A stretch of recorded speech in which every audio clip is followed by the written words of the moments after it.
Good evening. Welcome to the 36th Coomaraswamy Memorial Lecture. The Coomaraswamy Memorial Lecture was instituted at the Chhatrapati Shivaji Maharaj Vastu Sangrahalaya, then Prince of Wales Museum of Western India, on 21st June 1978 under the chairmanship of late Karl J. Khandalawala. It was the occasion when trustees of the museum decided to name one of the major halls after Coomaraswamy. The first Coomaraswamy Memorial Lecture was delivered by Dr. Nihar Ranjan Ray, and the subject was What are Religions in Indian Art? Thereafter, many prominent scholars have delivered this lecture on varied subjects of Indian art. To name a few, Dr. Kapila Batshayan, unfortunately we lost her just a couple of weeks ago, Dr. Krishna Deva, Karl Khandalawala, Dr. Lokesh Chandra, Dr. B.N. Goswami, Dr. Nagaswamy, Dr. Protapaditya Pal, Dr. Devangana Desai, Dr. Shoyu Doshi, Professor Ramila Thapar, Professor B.V. Doshi, and the 35th lecture was delivered by Professor Homi Bhabha in 2019. Today we are presenting the 36th Coomaraswamy Memorial Lecture by an eminent scholar of Gandhian studies, Professor Tridip Suhrud. He will be speaking on an unusual topic, aesthetics of Seva, a different perspective of Gandhian philosophy of Seva, service to mankind. Thank you, Professor, for accepting our invitation. It was our desire for a long time. Thank you so much. Since it is a memorial lecture, I wish to speak briefly about Coomaraswamy's contribution in Indian aesthetics and art historical studies.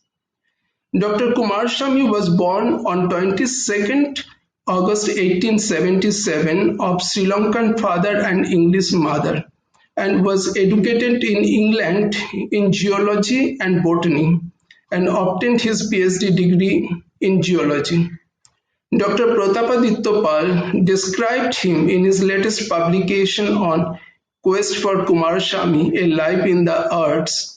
I quote, "He was an omnivorous pedagogue who explored almost every branch of the humanities, most notably the arts and crafts of South Asia, both as a scholar and as a collector." Unquote.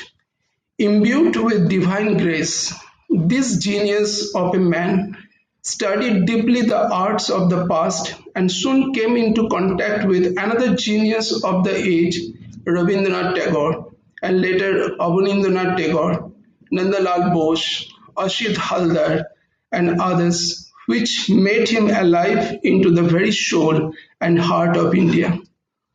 Coomaraswamy shared with Gandhi a love of vegetarianism and non-violence, but differed when it came to aesthetics matters. According to Coomaraswamy, Gandhi can be looked upon as a moral saint. Coomaraswamy had a very special relationship with this museum. He was appointed art consultant by the trustees of the museum in 1915-1916 to study the Rao Bahadur Parashonic collection at Satara. A large part of Rao Bahadur Parashonic collection went to the National Museum, Delhi, and a part of collection came to this museum because of Coomaraswamy and Solomon. He was again consulted for Sir Dorab Tata art collection. For Coomaraswamy, India was the epitome of tradition and civilization. A knowledge of Indian thought, metaphysics, spiritual discipline, iconographic and symbolic range, aesthetics, social theory, and so on, provided him a touchstone when he studied other traditions and civilizations. This great scholar had to migrate to America in 1917 and joined the Boston Museum as its curator of Indian art and died in that capacity in September 1947. Now we shift our focus to another genius, contemporary of Coomaraswamy, a founder of New India, Mahatma Gandhi. I request my colleague Vaidhi to formally introduce our speaker of this evening, Professor Tridip Suhrud. Thank you for your patience. Stay well, stay safe. Thank you. Thank you, Mr. Mukherjee. It is my pleasure to introduce our speaker this evening, Dr. Tridip Suhrud. Dr. Suhrud is a scholar, writer, and translator who works on the intellectual and cultural history of modern Gujarat and the Gandhian intellectual tradition. As the director and chief editor of the Sabarmati Ashram Preservation and Memorial Trust from 2012 to 2017, he was responsible for creating the world's largest digital archive on Gandhi, the Gandhi Heritage Portal. His books include the critical edition of Hind Swaraj, Narayan Desai's four-volume biography of Gandhi, My Life is My Message, and the four-volume epic Gujarati novel Saraswati Chandra. His recent works include a critical edition of Gandhi's autobiography, My Experiments with Truth, in two languages, Gujarati and English, and the Diary of Manu Gandhi, 1943-44, as well as a compilation, The Power of Nonviolent Resistance. He is compiling a series, Letters to Gandhi, of unpublished correspondence to Gandhi, and working on an 8-volume compendium of testimonies of indigo cultivators of Champaran. He is Professor and Provost of CEPT University and Director of Lalbhai Dalpatbhai Institute of Indology, Ahmedabad, and serves as Chairman of the Governing Council of MICA. Before handing over to Professor Suhrud, may I request that if anyone has questions that they would like to ask, to please type them out in the chat box at the bottom right of your window, and we will come to them at the end of your talk. And now may I please invite Professor Suhrud to take the stage. Good evening, Namaste, Dr. Mukherjee and the trustees of the museum. I'm deeply honored. I'm aware of the honor that you've given me this evening, and I hope that we can engage about a life that is thought of as a non-aesthetic life, as a life which has been devoid of the considerations of beauty, a life that was sparsely led. Uh, uh, the dweller of a house had not a painting, not an image on any of the walls, and he actually preferred to have bare walls. We're talking about a man called M.K. Gandhi, and thinking of a life in devotion to aesthetic. What I hope to do is during the course of this lecture is to try and think of both Gandhi and aesthetics, uh, probably from a different ground. And that's what my endeavor will be. Writing in the introduction to his autobiography, uh, Gandhi spoke of what moved him. And Gandhi said what moved him, what he hoped to do, what he hoped to attain were three things. To see God face to face, that is, to see truth face to face, to attain moksha, and have self realization. We know that attainment of moksha for most people, including Gandhi, can happen only after death. So while he was in the body, while he lived, he had two desires: to see truth face to face and attain self realization. If you were to ask him in a different context, he would have added a third thing to it, or maybe the fourth, which is to say, I will strive to attain Swaraj, not only for myself, but for all of us. Not only from the British, but from all modes of oppression, all modes of unfreedom. How is then one to understand these two things? What is the relationship between truth, attainment of truth, attainment of self realization, and striving after Swaraj? And is that a life in beauty? That is the question. But we will put the question of beauty and aesthetic aside and maybe not come to it at all. What I hope to do is to see how one could possibly, in case of Gandhi, understand his striving after truth, uh, seeking of self-realization. What is that life? What is that mode of life? What is that mode of being which would allow one to attain self-realization, which would allow one to understand and come face to face with truth? Gandhi would say, well, it needs certain kinds of observances, certain kinds of vows. And and and these vows he listed. He listed them and called them Ekadash Vrata, the 11 vows. We will not go into all of them. But he said two things. Two observances were primary. One, that of Ahimsa, loosely and sometimes incompletely translated as non-violence, and I will come to it through why is it incompletely translated as non-violence. And second, the act of Brahmacharya, again translated or understood in a very restricted sense of observance of chastity, of celibacy. But the question that we need to ask Gandhi, and that's the question that I've been asking through my work, is that how does one be in the world?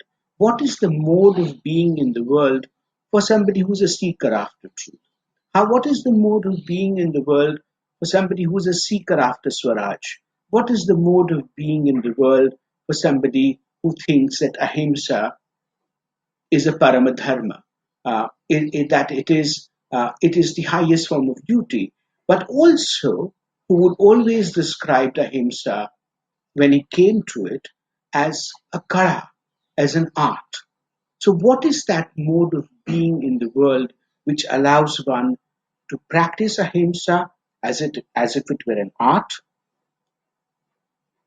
to seek truth, and be a brahmachari? Now, let us first deal with the act of brahmachari. Uh, we have to first understand the root of the term brahmacharya. It is that conduct, charya, that one leads one to Brahma, to truth. So all that conduct, all those modes of being, self-practices, which lead one to truth, are part of that practice of brahmacharya. It is not to be understood in case of Gandhi, or in fact in case of anybody else, as a practice which focuses entirely, solely on the practice of celibacy. Celibacy or control over the senses is one part of that practice. Only a limited part, sometimes an essential part, but not necessarily the complete part of the practice of brahmacharya. How the question then to ask is that what is that conduct of truth? What is that charya of truth? How does one practice? Uh, how does one practice non-violence? Is it only about non-killing? Is it only about not causing injury to the other, either through word or through deed or through one's actions? Or is it something else? Or is it something larger? What kind of a philosophical disposition is required one to practice ahimsa? What kind of a philosophical disposition is required to think of the other not as an object of desire? What kind of a philosophical disposition is required which allows us to distinguish at all moments? In fact, Gandhi would say, even when one is not fully conscious, when one is asleep, to have the discernment between truth and falsehood. What is that philosophical disposition? Uh, that disposition, I think, is contained and captured by this very beautiful word, seva. Seva, like many other terms, are sometimes translated very simply, without really going into the roots of the term. We have always translated seva to mean service, and therefore we could think of service to the country as desheva, of to one's people, as seva of the praja, uh, of taking care of the people, as providing a care and nursing and nurturance. All of these things are acts of seva.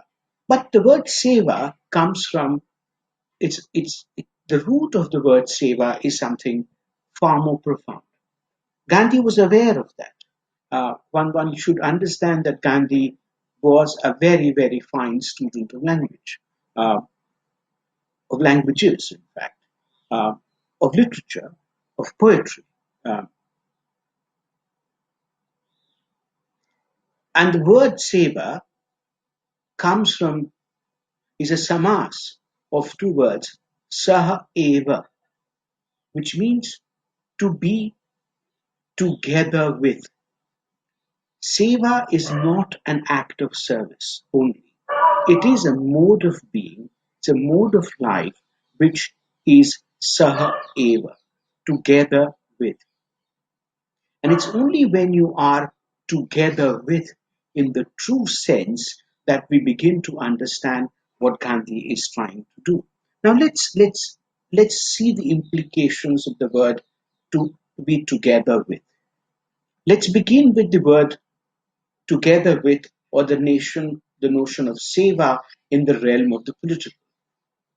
If you recall, and many of you would recall Hind Swaraj, a very difficult, very intriguing text written in 1910, written first in Gujarati and then in English.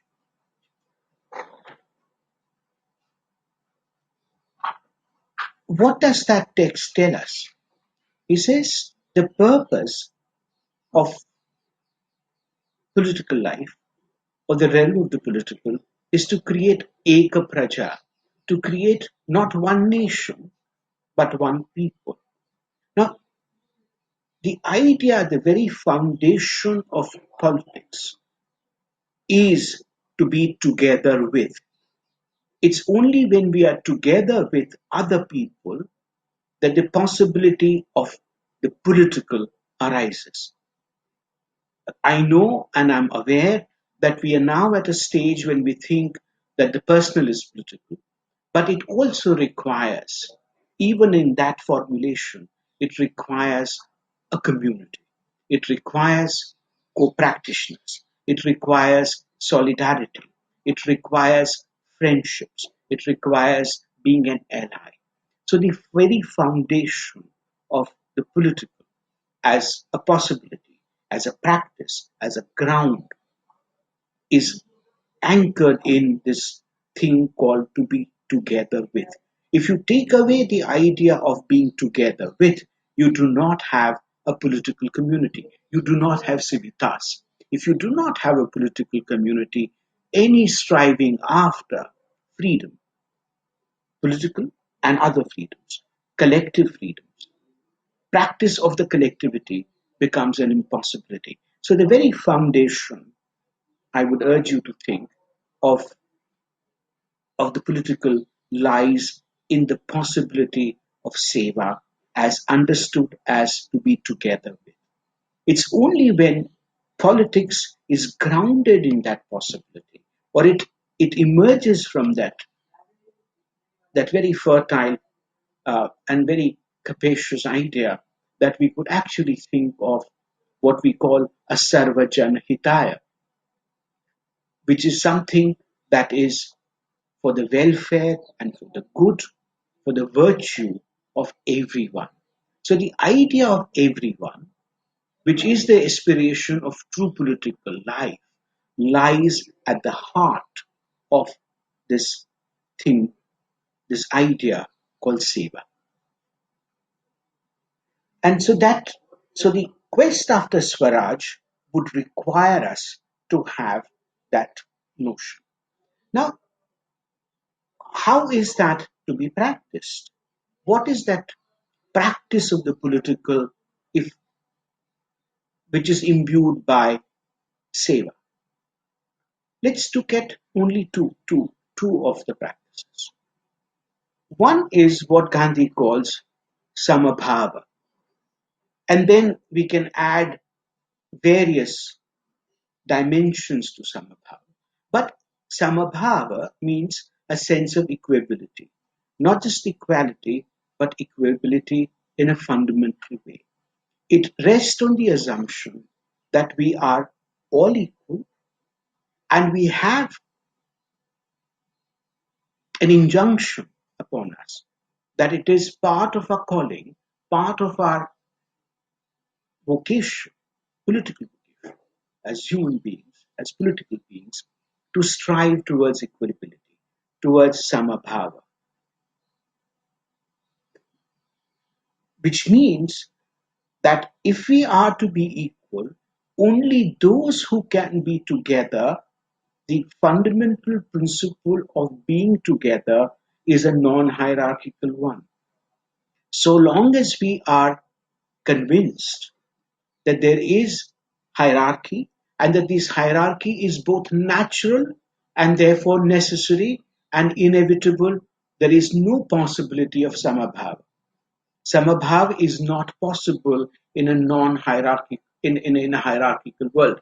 So what Dumo called a homo hierarchicus to describe the Indian society and Indian civilization, as it were, had to, if it wanted to have Samabhav, and therefore if it wanted to strive after Swaraj, if it wanted to create a sense of being one people, had to acquire Samabhav to, to be equal, to be together. And this would extend as Sarvadharma Sambhav, equability and equality of all religions, not just in terms of their daily practices, but in their capacity to access fundamental truth. Not only the capacity to give access fundamental truth, but to illuminate our lives through that truth, which is fundamental, and Gandhi would argue that it is common. So the idea of the modern republic, the idea of India as a fundamentally equal, aspiring towards equality, a society that looks at all forms of beliefs as inherently and essentially truthful practices, rests on this idea that there is a possibility of samabhava. Samabhava is also the opposite, the philosophical opposite of what is called mamabhava, mindness. Of so long as we have this idea that this is mine, that means this truth, not just an object, not just a piece of land or this book, that but this truth is mine, and that I have a unique access to that truth, and therefore I have a unique responsibility to that truth, to either disseminate it or to preserve it from other forms of untruth. There is no possibility of samabhava. So all forms of mindness, of mamabhava, actually militate against the idea of a life of seva.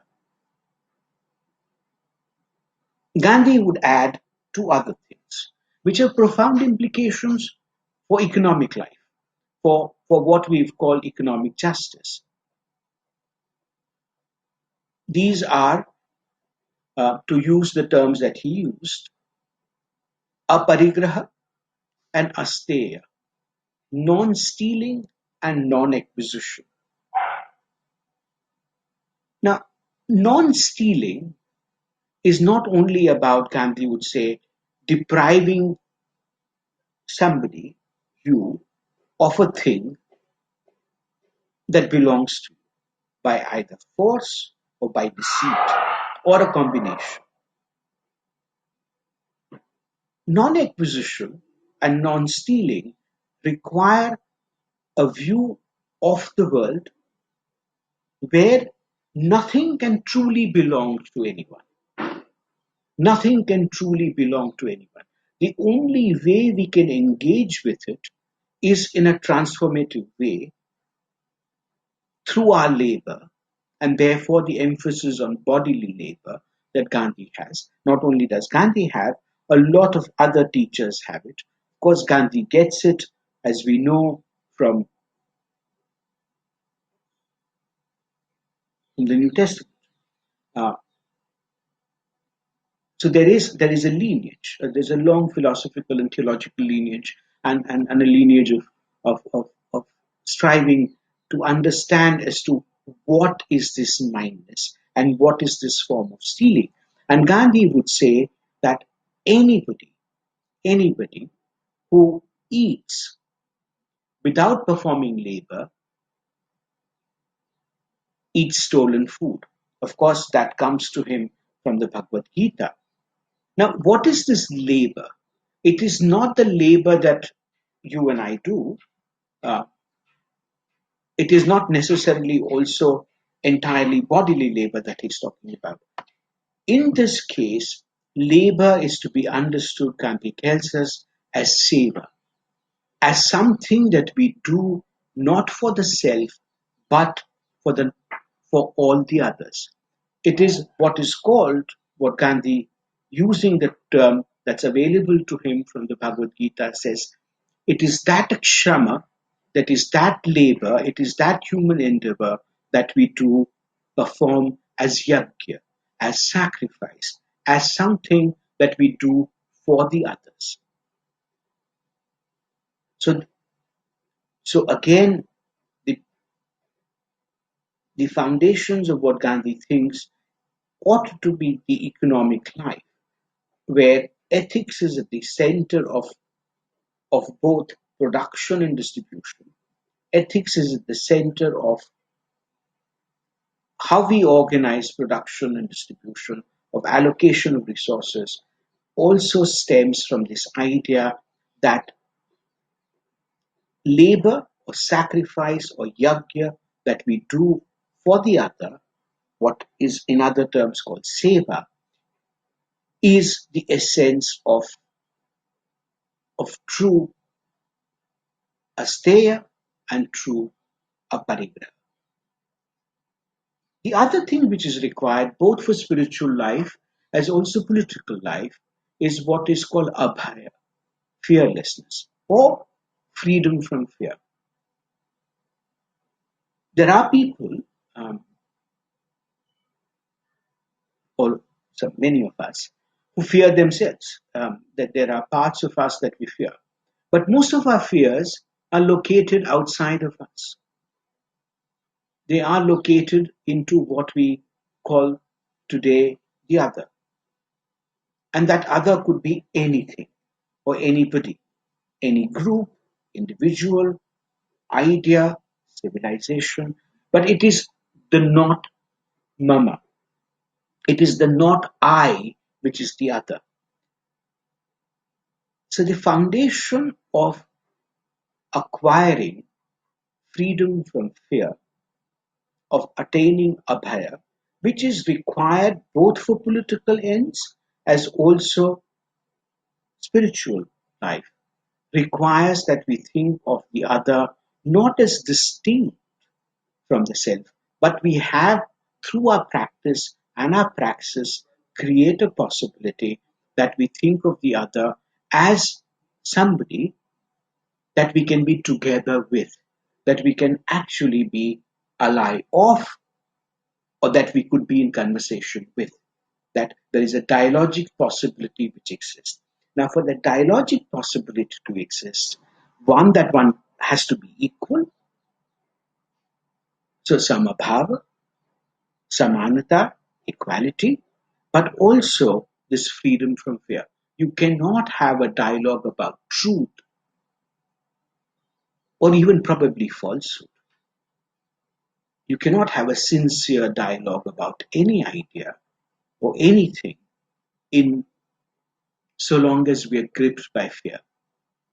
Fear of punishment, of violence, of loss of life, or of loss of property, or just fear.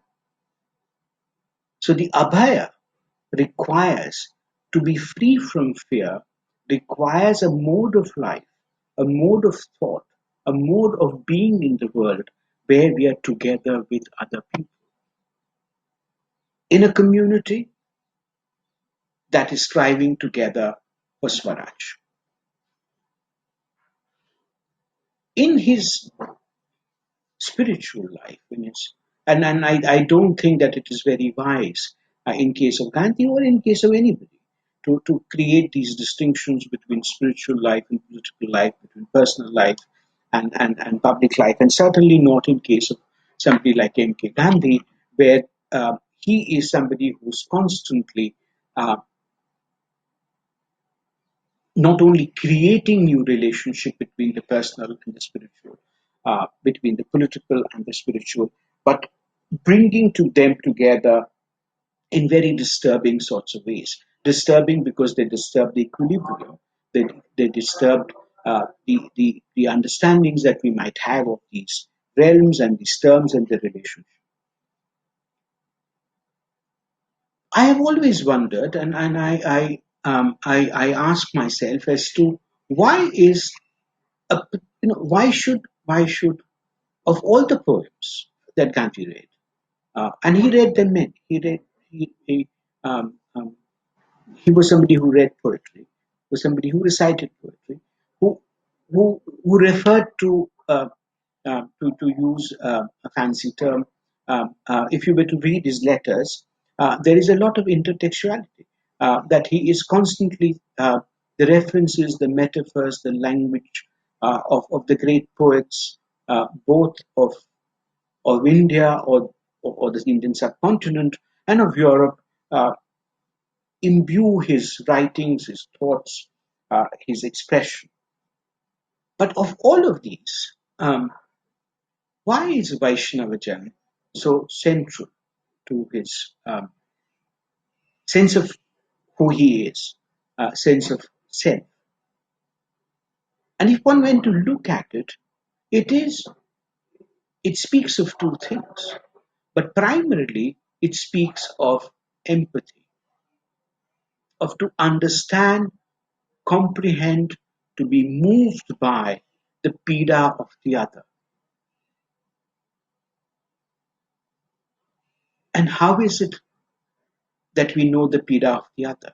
We know the pida of the other only through this thing or this practice of seva. If we understand the pida of the other, the pain and the suffering and the agony of the other, and do nothing about it, it's not understanding. We have to engage with that agony. And the mode of engaging with that agony to help either alleviate that agony or to share in that agony is an act of seva, is an act of being together with. Vaishnav Jan is a poem about being in the world as as as if the world is constituted by and moved by this desire for yajna, for sacrifice, for seva, to be together. It is also the foundation. Seva is also the foundation of Ahimsa. This might require us to have certain leaps of imagination, but which we are all capable of. In the political realm, and I'm saying largely in the political realm, or entirely in the political realm, Gandhi chose to translate the word ahimsa as non-violence, as the practice of not causing injury unto others. But it went beyond that. He spoke of ahimsa not only as a personal ethic and personal virtue, but as a collective possibility.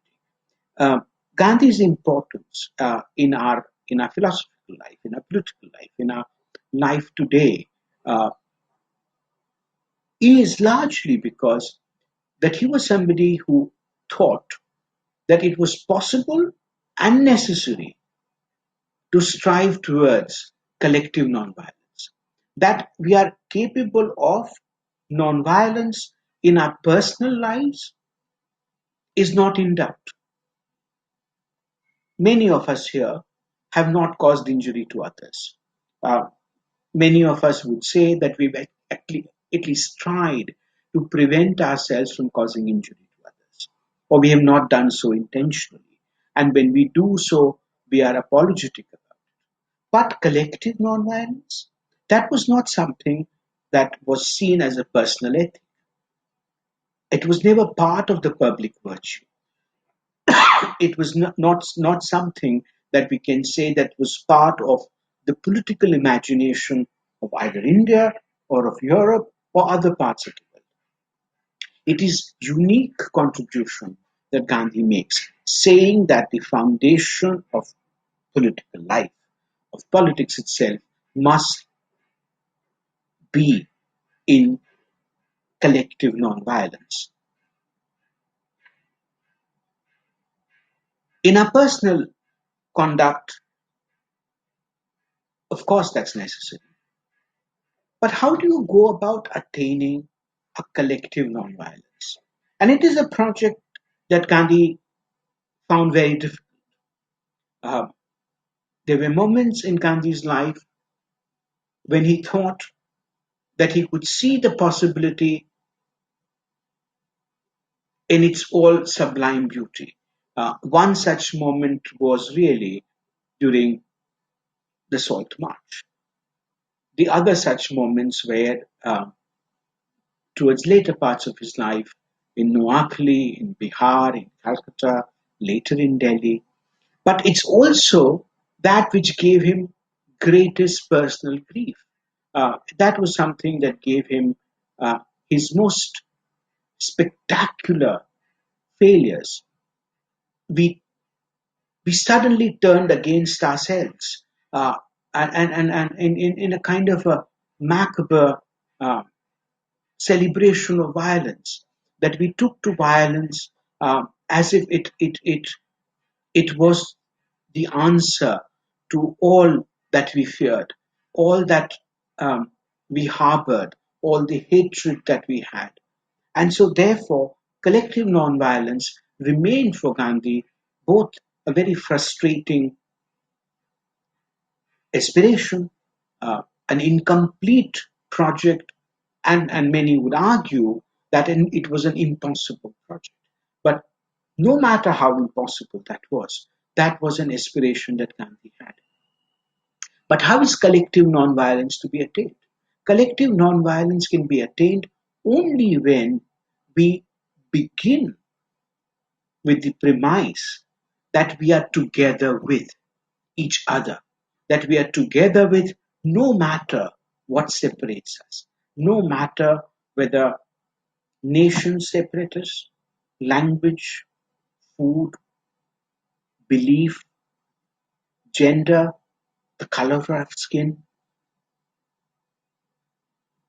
But the idea of being together with is a necessary condition for any form of collective nonviolence. Not only for any form of collective nonviolence, it is also necessary for personal nonviolence. Because in the personal realm, and particularly within the ashramic community, Gandhi chose and insisted that nonviolence or ahimsa be translated as love, as love. Now, the act of being in love, and there are people we know who are capable of a great deal of self-love. Many of us like that state. Many of us know other people who are in self-love. Uh, but it has other dimension, and which is the redeeming dimension, that not all love is necessarily self-love. That there is a possibility of engaging with others in love and through love. So ahimsa as love is a very transformative idea, that you engage with the world through an act of love. Um, um, St. Francis Xavier, who's all of us would remember, called it the practice of love. It is that practice of love which is ahimsa. Ahimsa is the practice of love, and that's really what seva is. That it is an ethic, a practice of love, of being together, of being with each other.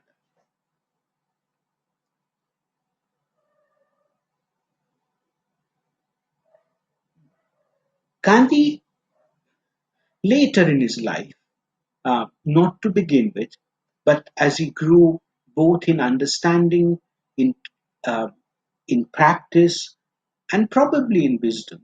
Uh, I'm saying probably in wisdom because uh, um, mm, he had doubts about it, and then therefore I'm placing that before you. But he certainly said that he had grown both in terms of his understanding and through his practice about the understanding of Brahmacharya. He, of course, began like everybody else with, or like other people, those who aspire to do that, with a very restricted notion of celibacy, chastity, including chastity within marriage. And then soon realized that this was both a and misleading understanding and therefore doomed to fail. That it had to be thought through and practiced in its root sense as a conduct that leads one to truth, as charya that leads one to Brahma, to realization of the self and the larger truth. How does one do that? How does one not covet?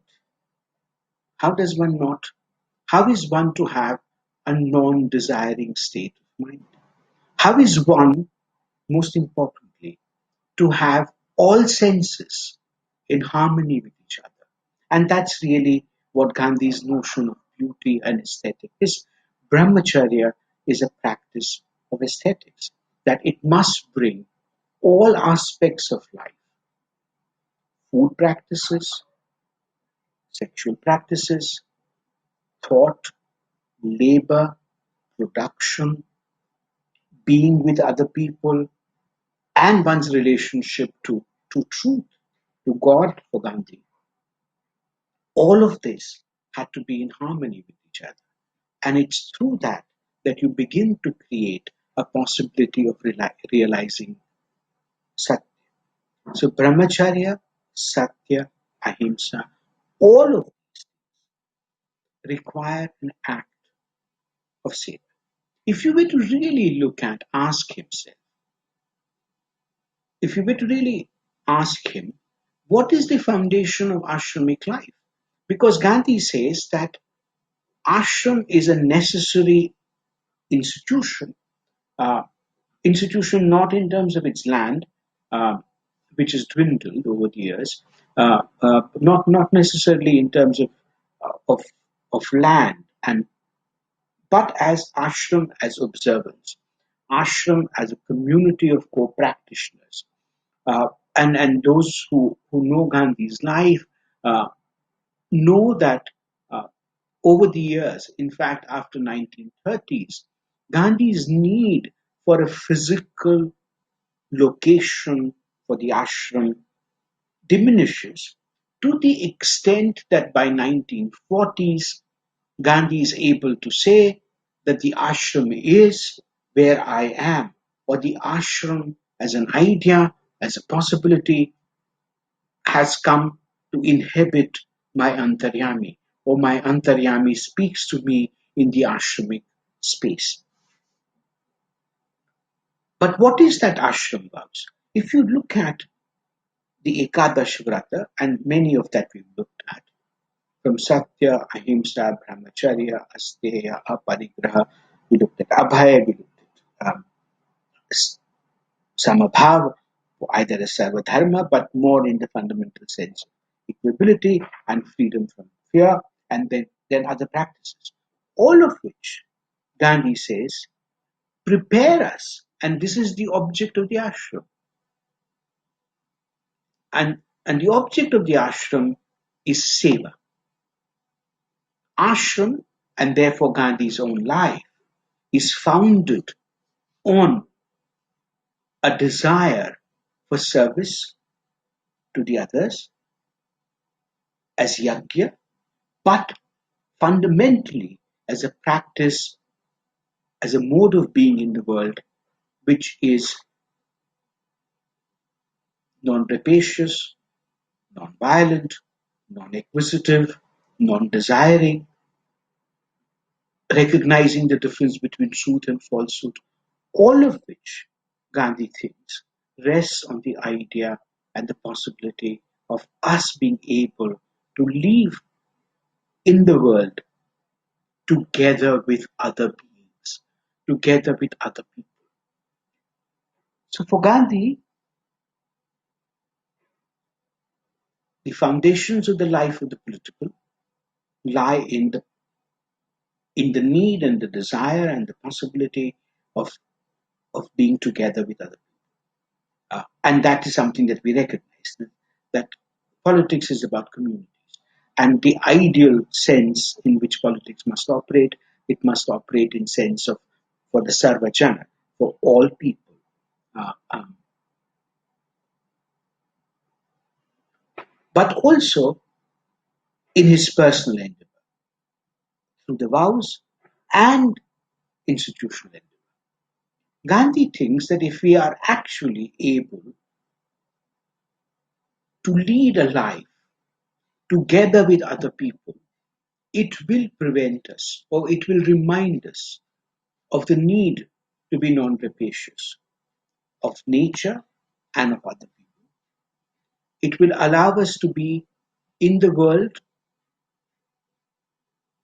in a way that is non acquisitive and therefore probably create possibilities of a more equal or equable or equitable distribution of wealth.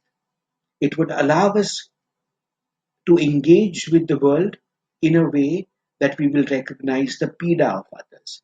If we do not have this capacity of recognizing the pida of others, the entire universe of care, of, of what we call care ethics, but of just simple act of caring for each other, which is also the foundation of love, would collapse. So the idea of being a Vaishnavjan or being a and Vaishnav is the one who recognizes the pida of others, rests on this practice of seva. So what we get as a result uh, of this life of seva is a possibility is a possibility that one might attain truth, that one might attain self-realization, and finally one can hope for moksha. Moksha not as freedom from birth or rebirth, but moksha as a capacity, as a possibility, however brief, however fleeting that might be, that one lives in the hearts of others, that one actually becomes a Mahatma, not a large soul or a great soul, but a soul that resides in the hearts and minds of people as a teacher, as an ally, as somebody who tells us and teaches us that it is our duty, it is our dharma, and it is also uniquely human to recognize the pida of others. And it is when we recognize the pida of others that we lead a beautiful life, a life of beauty and life of seva. Thank you very much. Greatly honored, as I said. I wish this was done in a different setting, and that I had, uh, the chance to be enamored by the discreet charms of Bombay. But nevertheless, here we are. Thank you very much, and thank you. If there are questions, we could take them. If there are none, um, one understands. Thank you.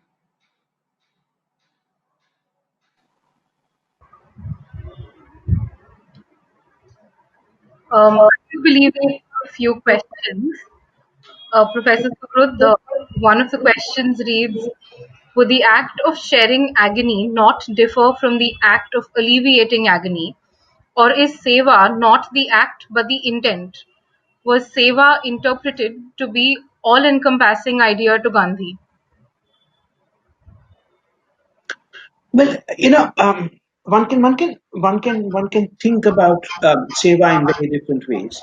One can think about seva um, as either a practice that encompasses everything, or as a practice that is one of the many practices.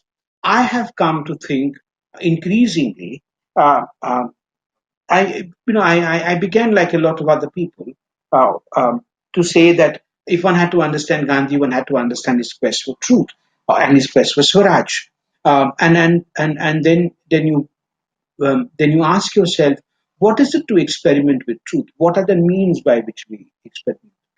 And you come to two things, primarily two things: Ahimsa and Brahmacharya. And then you ask yourself, and that's a question that we need to ask, is that what makes this possible? What makes a collectivity around these things possible? And what is that mode of being in the world which allows us to have all those observances, 11 of those, um, govern not only the ashramic life, not only the life of one person or one community, but also what Gandhi hoped of all people, of one people, of the praja. Uh, and Gandhi thought that if all of us, uh, or all people, uh, lived through yajna, which is through sacrifice, which is through seva, in a non-acquisitive way, or aspire to at least lead a life which is not driven entirely by acquisition, uh, that one were free from fear, and that one acquired a sense of equability, of Samabhava, that we were not always thinking of a mama as the first principle of everything. We would have, we would probably create a more just, more livable, more beautiful existence for ourselves. And I think, therefore, I've come to think that Seva is that largely all encompassing practice.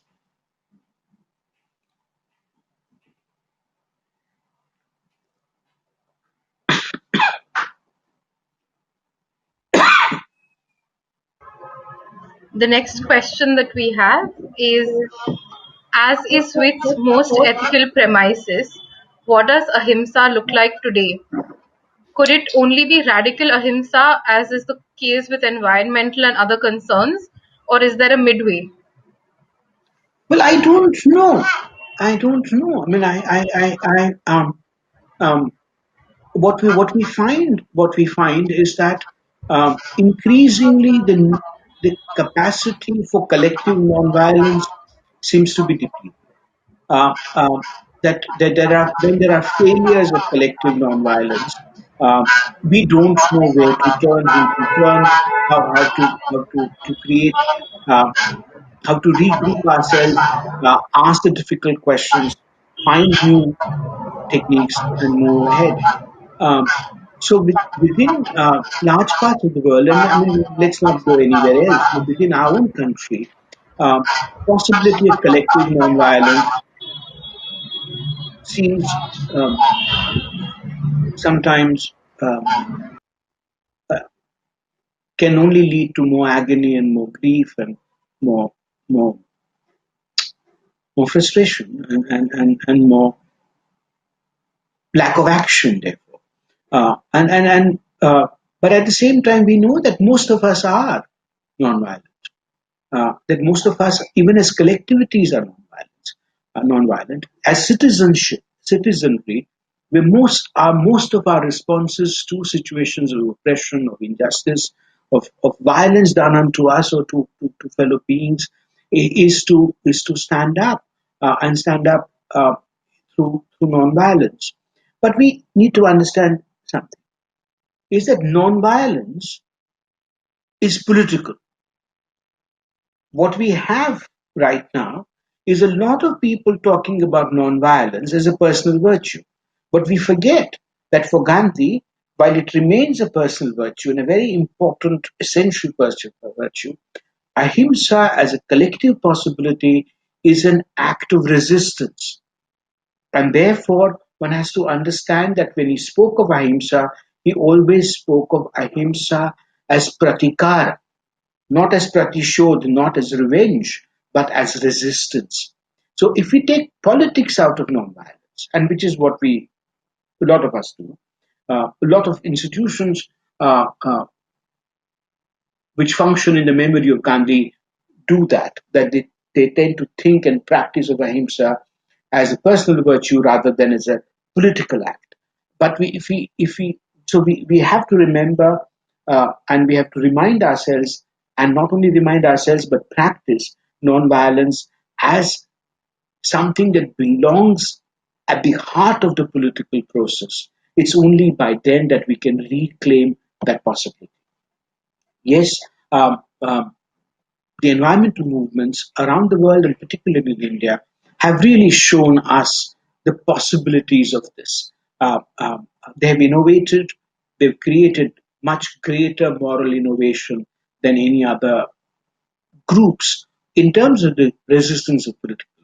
And so that's where we are.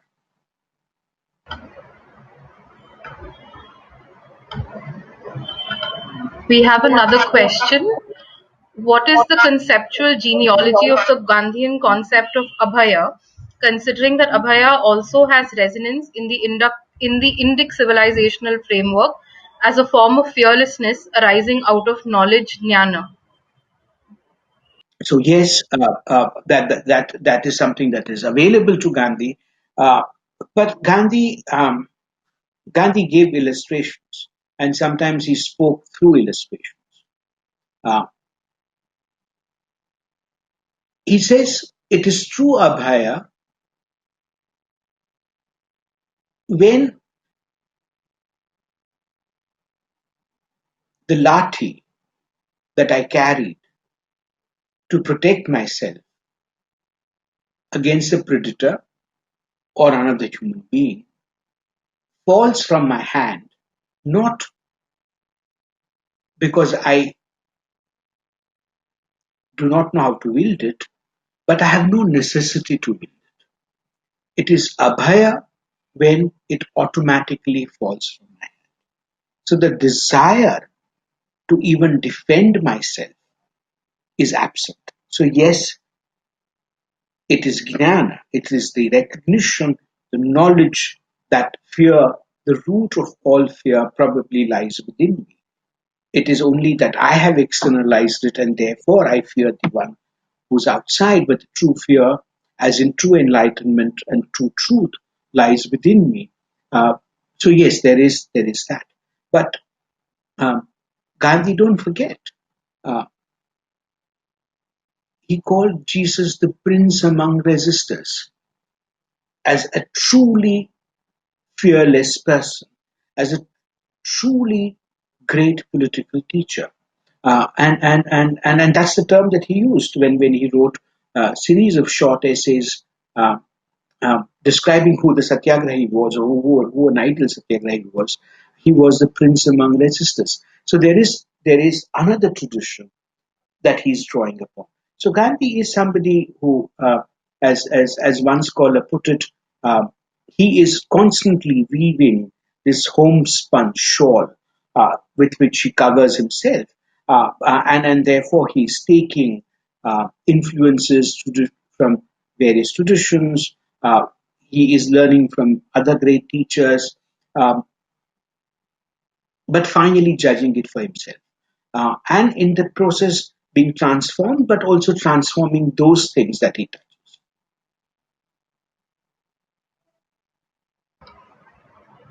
We also have a few questions about the practice of these ideals in today's world, especially one that asks about ahimsa and how practical it is in today's world. I wish I could say that I'm a man of the world or I'm a person of the world. Uh, um, you know, my relationship with the world has become, like many of you, very fraught. Uh, um, um, uh, One is uneasy with the world in which one finds oneself. Uh, and I think that's not uniquely me. It is all of us that we have quarrels with our times. We have also quarrels with our past, and sometimes we even quarrel with the future. and I do all of those. So I don't know whether I'm the kind of person who would be able to answer here and now questions. But yes, uh, it seems an improbable thing, but it is not improbable. I mean, the city of Bombay, for example, despite the kind of provocations which have been thrown at you, despite the kind of loss of lives that you've suffered, despite the attack on the very fabric of your institutional life, of your collective life, of your economic life, what was the retaliation? There was none. There was no revenge that the people of Bombay sought. People of Bombay came together like a lot of other, in grief, in solidarity, in support, and that's Ahimsa. And I think what we forget is that we are, you know, and then this is what Gandhi tells us: Ahimsa does not make news. It is only ruptures in Ahimsa that make news. It is only when the even flow of Ahimsa is broken, is arrested, is damned, that it makes both news and what we think makes history, or that it enters the chronicles that we would remember and retell. Ahimsa does not make news. But if you really look around ourselves, we are who we are, that we sustain as a people, as a society, because we care, uh, because we do, in our own very small ways, recognize the pida of others, that we do not resort to inflicting pain onto others every time a wrong is done to us. And that is not because we don't have the capacity, that is, or that we do not have the desire to do so. Sometimes and quite often we restrain ourselves not by the fear of law, but by a moral compass telling us this is not what we do. So there is, I don't think I'm so dejected to say that there is no possibility of ahimsa. If there were to be no possibility of ahimsa, there will be no possibility of political life. There would be no possibility uh, of being civil, of being courteous, of being friendly. All of these things require us to be not causing injury onto others. So I don't despair. One is dismayed.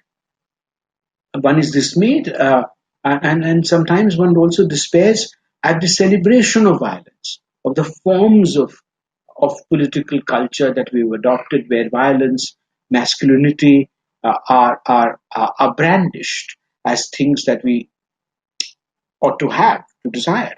Uh, but we know that despite all of that, uh, what keeps our faith going, our politics going, is also our capacity to care. And when we care, we perform non-violent resistance.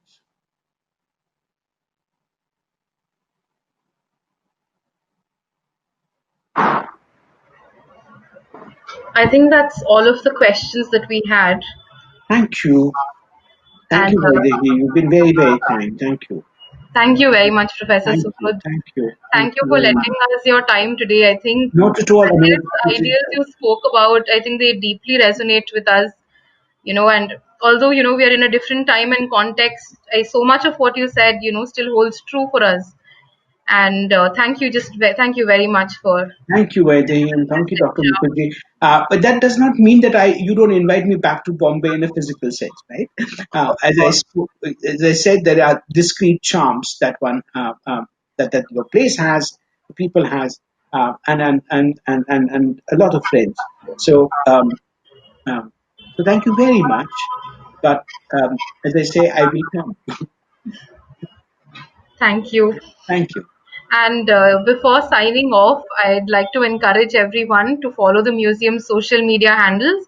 as well as keep an eye out for the emailers that we send out about our academic programs and the upcoming public programs that we have. And have a lovely evening, everyone, and stay safe. Thank you. Thank you.